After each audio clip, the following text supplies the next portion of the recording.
Hello everyone, कैसे हैं आप सब। स्वागत है आप सबका हमारे चैनल पर। कई बार ऐसा होता है कि हम अपने बच्चों को प्ले ग्रुप में नहीं डाल पाते हैं या नहीं डालना चाहते, या कई बार ऐसा होता है कि बच्चे प्रिपेयर नहीं होते प्ले ग्रुप में जाने के लिए, या हम फाइनेंशियली सक्षम नहीं होते कि उन्हें हम प्ले ग्रुप में भी डाल सके, क्योंकि आजकल फीस इतनी ज़्यादा हो गई हैं। तो ऐसे में हम अपने बच्चों को घर पे ही कैसे पढ़ा सकते हैं। कई बार हमें ये लगता है कि हमारा बच्चा अब घर पे ही हम उसे प्ले ग्रुप का जो भी सिलेबस है या जो भी उन्हें आना चाहिए वो हम घर पे भी पढ़ा सकते हैं, तो हम घर पे ही उन्हें पढ़ाते हैं। तो ऐसा करने के लिए हमें पता होना चाहिए कि प्ले ग्रुप में बच्चों को क्या क्या पढ़ाया जाता है या क्या क्या उन्हें आना चाहिए, जिससे कि आगे क्लास में जाने में उन्हें प्रॉब्लम नहीं हो। तो इस वीडियो में आज हम देखेंगे कि घर पे आप प्ले ग्रुप का सिलेबस बच्चों को कैसे पढ़ा सकते हैं। देखिए, स्कूल में पढ़ाने का एक उनका टाइम होता है, एक रूल होता है, वो मंथ वाइज या अपने तरीके से बच्चों को पढ़ाते हैं। हम चूंकि घर पे पढ़ा रहे हैं तो इसका कोई ऐसा रूल नहीं है कि हाँ इसके बाद हमें यही पढ़ाना है या इसके बाद बच्चों को यही आना चाहिए, ऐसा कुछ नहीं है। आपका बच्चा जिस तरीके से सीख सकता है हमें उस तरीके से उसे सिखाना चाहिए, और इसमें कोई ऐसा रूल नहीं है कि पहले यही सिखाना है या बाद में वो सिखाना है। जो बच्चा अच्छे से आराम से एकदम खेलते कूदते सीख सके वो हमें सिखाना चाहिए। क्योंकि ये प्ले ग्रुप का सिलेबस है तो उसमें ऐसा भी नहीं कि हमें बच्चों को फोर्सफुली कुछ करवाना है कि हाँ नहीं है आपको इतना पढ़ना ही है, इतना लिखना ही है, ऐसा कुछ नहीं। खेल कूद में उसे बस चीज़ों के बारे में नॉलेज होनी चाहिए। प्ले ग्रुप में यही मोटिव होता है। तो आइए हम देखते हैं कि बच्चों को घर पे हम क्या क्या पढ़ाएं। बच्चों को सबसे पहले हम A to Z उन्हें ओरली बोलने आना चाहिए, कि उन्हें कह दिया जाए कि आप ABCD सुनाओ तो वो A to Z पूरा अच्छे से सुना सकें। उन्हें रीडिंग आनी चाहिए कि आप A to Z उन्हें अल्फ़ाबेट्स दे दिए तो वो उसे पढ़ सकें। उसके बाद उन्हें रिकॉग्नाइज करने भी आना चाहिए कि अगर आपने कोई लेटर लिख दिया और आपने पूछा कि ये कौन सा लेटर है तो उन्हें बताने आना चाहिए कि ये B है, ये C है, D है, जो भी आप लेटर लिख रहे हैं उसे उन्हें पहचानने आना चाहिए। एटलीस्ट बच्चों को इतना पता होना चाहिए कि A फॉर एप्पल होता है, B फॉर बैट होता है, ये सब चीज़ें होती हैं। और साइड बाय साइड आप उन्हें थोड़ा थोड़ा साउंड्स के बारे में भी बीच बीच में बता सकते हैं कि A का साउंड ए होता है, B का साउंड ब होता है, क्योंकि आगे चल के उन्हें फोनिक्स पढ़ना है। तो अगर इसी टाइम पे आप उन्हें थोड़ा थोड़ा उन्हें नॉलेज देते रहेंगे तो आगे चल के उन्हें बर्डन फील नहीं होगा। उन्हें ऐसा नहीं लगेगा कि ये कितना हेक्टिक है कि मुझे आ नहीं रहा है। थोड़ा थोड़ा उन्हें ऐसा नहीं करना है कि उन्हें साउंड्स अभी से आना चाहिए, फोनिक साउंड।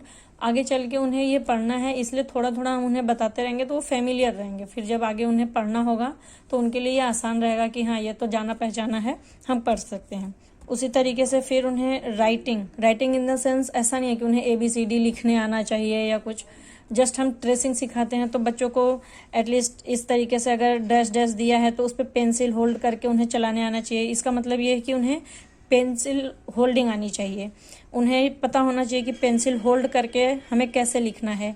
अगर हमें कुछ लिखना हो तो हम कैसे उसे पेंसिल पकड़ें। तो राइटिंग में उन्हें generally standing line, sleeping line यही कराया जाता है। स्टैंडिंग लाइन, स्लीपिंग लाइन के साथ साथ उन्हें अल्फ़ाबेट्स भी कुछ इंट्रोड्यूस किए जाते हैं। जैसे कि स्टैंडिंग लाइन और स्लीपिंग लाइन यूज़ करके जो भी लेटर्स बनते हैं, जैसे E, F हो गया, I हो गया, H, T, L, इस तरीके से जो सिंपल अल्फ़ाबेट्स हैं वो भी कई बार ट्रेसिंग के लिए दिया जाता है। फिर इसके बाद नंबर आता है नंबर्स का।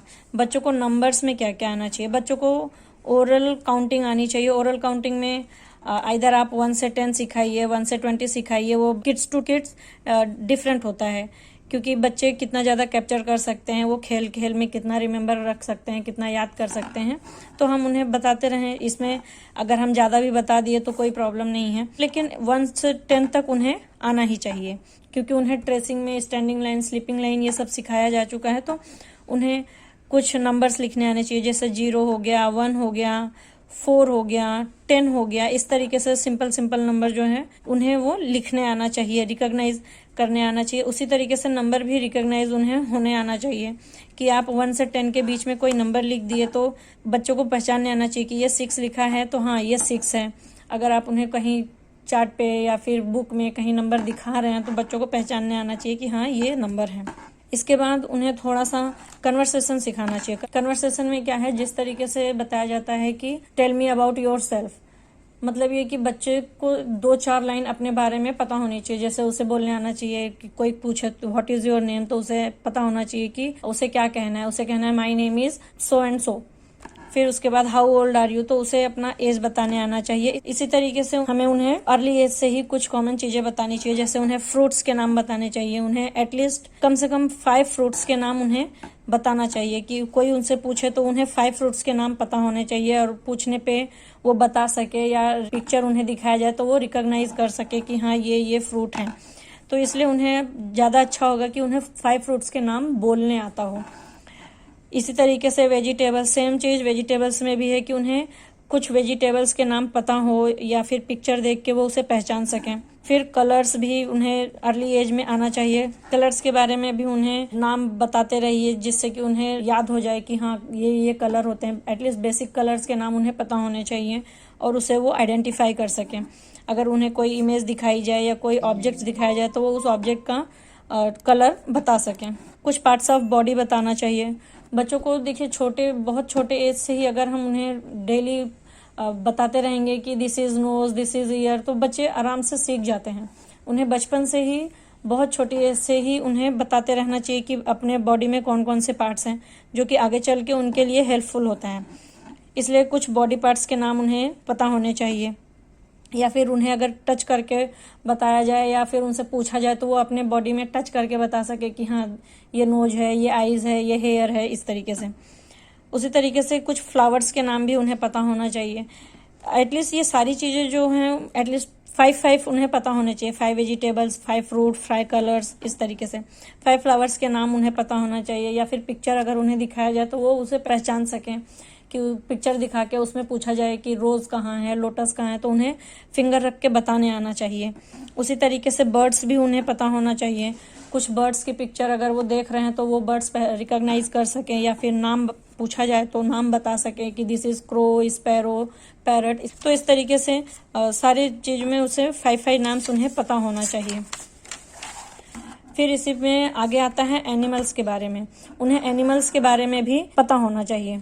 एनिमल्स में भी आप उन्हें कैटेगराइज करके बता सकते हैं कि पेट एनिमल्स कौन से होते हैं, वाइल्ड एनिमल कौन से होते हैं। उन्हें बताएंगे पेट एनिमल, वाइल्ड एनिमल, तो वो बहुत जल्दी सीख जाते हैं। बस हमें सिखाना चाहिए बच्चों को। वाइल्ड एनिमल के बारे में पूछे तो उन्हें 5 नाम्स आने चाहिए।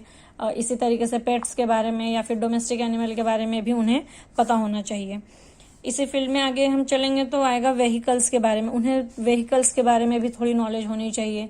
लाइक अगर पिक्चर दिखाया जाए तो वो उसे रिकॉग्नाइज कर सकें। देखिए इस प्ले ग्रुप में मोस्टली बच्चों को रिकॉग्नाइज करने ही आना चाहिए।